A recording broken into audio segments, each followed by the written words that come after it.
I ended up going into quantity surveying because very interesting. The way they sold it to me was it's your way to be able to work all over the world. And at the time I was like, oh, that's great, because if you become a chartered surveyor, you're going to be able to go anywhere you want. It's kind of good to have a job that you can do anywhere in the world and not restrict yourself. So that's what sold it for me. So I applied for uni. Yeah, so we actually say the same thing to young aspiring QSs. It's one of the professions within the construction industry that you can take globally, that's not challenged by local requirements around specification and stuff like that. It is just numbers, but it's it's not just numbers. But so what you see is that actually it's one of the professions that is spread all across the world when compared to the likes of architecture or engineering. That's very specific to the local design requirements, building methodologies, standards, all of that stuff, and language as well, actually. Yeah, definitely. And you see, I mean, at the moment, people moving to different parts of the world, people going to Dubai, to NEOM, that sort of thing. So it's a very versatile career to have, And the other side to it is that there's only very few countries in the world that are actually teaching quantity surveying. So, for example, Cosmos, we're in Denmark, and across the Nordics, you can't actually get an education in quantity surveying or any cost profession within construction. It's very engineering orientated, architectural orientated. So, in that sense, they've no one in the pool of professionals that they can lean on for the type of advice that we would be giving, and that's actually more common than it is not around the world. Yeah, So suddenly the market's opened up to you. You can literally go anywhere.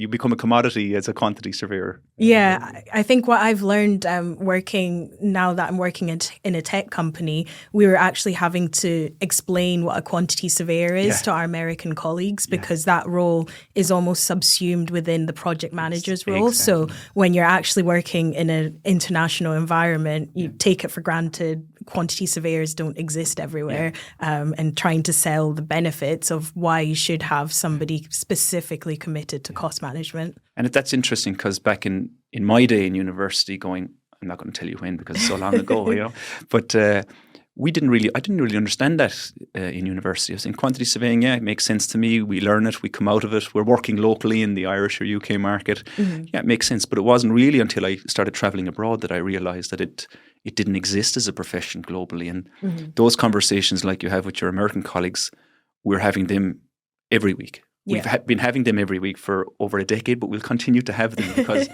obviously we see value in the profession that we're working within. And we do think that it does offer value, I guess. Yeah. And so from your American colleagues, how do they react to the idea of this profession or this professional that looks after economy or cost on projects?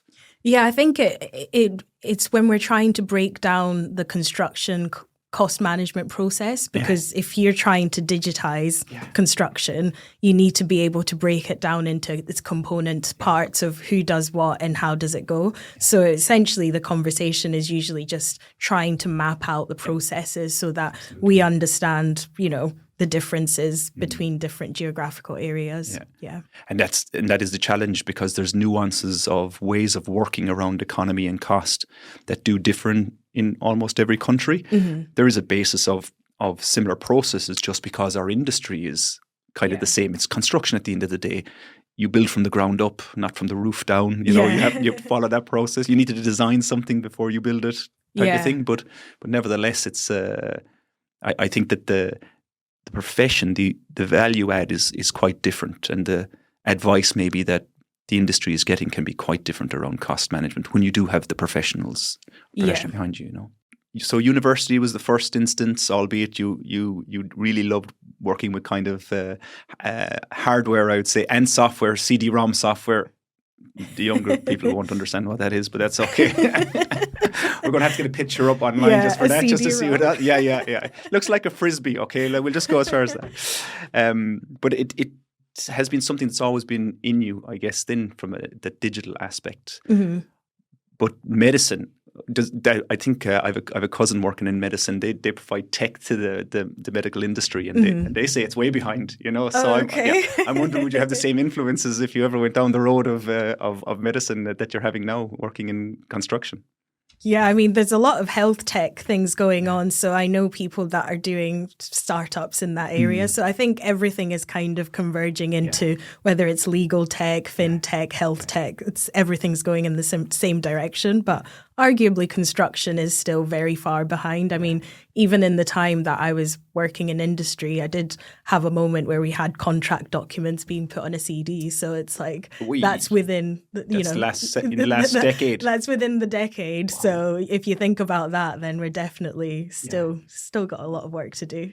We're always joking in our office. We're a paperless office. We don't print anything, and we stand by that. So we were opening bank accounts in Ireland a few years ago, trying to set up the business, and the amount of paperwork that you needed to print off, to sign, and I'm going, surely you can use something like DocuSign here that you can automate the process. But I mean, imagine with DocuSign as an example, not that I'm sponsoring them, but if you had to issue out the tender documents and everyone signs and it's done and dusted, compared to when you used to send the physical copy, that you've annotated it and then they've got to sign and initial on every page. Initial on every page with the stamp, and then eventually, 1 month later, everyone signed it. You could save a whole month just by doing that. It doesn't look good on the pictures though when everybody's sitting around the table signing the document, But it's I think transitioning quite quickly, albeit at the same time very slowly. We would like to see the industry move much quicker than it is, but I guess it just takes time. There's a lot of stakeholders, a lot of people involved in that.